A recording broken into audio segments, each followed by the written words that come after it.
is it that, like, of course, I meditate and get the feeling of bliss and ecstasy, and it remains throughout the day. Is that enough for a spiritual journey? I'm a bit confused. It's enough incentive. It's only an incentive. Ecstasy is only an incentive. If it's painful, would you do it? No. So you feel blissful and ecstatic, that's only an incentive, that's not the goal. So Buddha was ecstatic? No, Buddha was never ecstatic. Did you ever see him dancing? He just sat like this. That's different. If I ask you to sit like that, would you sit? No. You need some incentive. So, just creating that sweetness in the system is an incentive. And above all, if you are feeling ecstatic within yourself, you become a better human being, isn't it? Aren't you? When you're very happy, aren't you a wonderful human being? Only when you're unhappy, you're a nasty human being, isn't it? Isn't it so? When you're happy, you're a wonderful human being, everybody is, isn't it? So keeping you ecstatic, a dose of ecstasy in the morning, the world is feeling better. If everybody in Hyderabad started off in an ecstatic way in the morning, Hyderabad would be a wonderful place, isn't it? They start with tension, so it's something else is happening. So ecstasy is not the goal of meditation, it is just an incentive to keep you going, because otherwise you wouldn't go. So what is meditation? The purpose of… if we have to look at the purpose, if you sit in meditation, slowly it will become like this, your body is here, your mind is out there, what is you is somewhere else.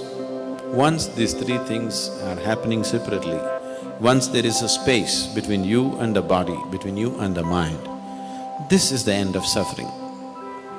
Once the fear of suffering is taken away, only then you will keep your instinct of self-preservation down, otherwise you won't keep it down. As long as the fear of suffering is there, you will not keep the instinct of self-preservation down.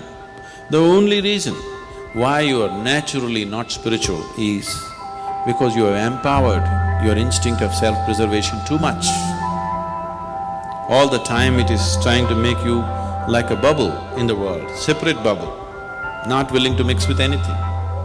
So unless you keep your instinct of self-preservation down, you will not become spiritual in any way. You will not know life as one happening. You will always be an individual, trapped. Have you noticed even in your general life, when you're very happy, you keep your guards down? Isn't it so? When you're unhappy, fully shielded. When you're happy, little down, isn't it? When you're very happy, it's all down. Have you noticed this?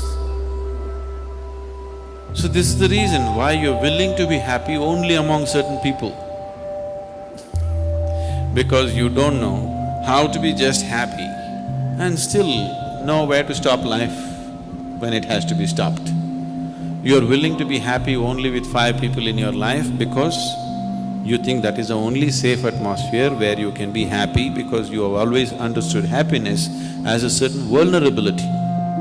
See, just say you walk on the street and you smile at anybody, they'll look like this. Why? What's their problem smiling back at you? What are they going to lose? They think if I smile, he may exploit me. How will he exploit you? If he comes to pick your pocket, you can stop him. If he smiles, even a pickpocket smiles at you, why can't you smile at him?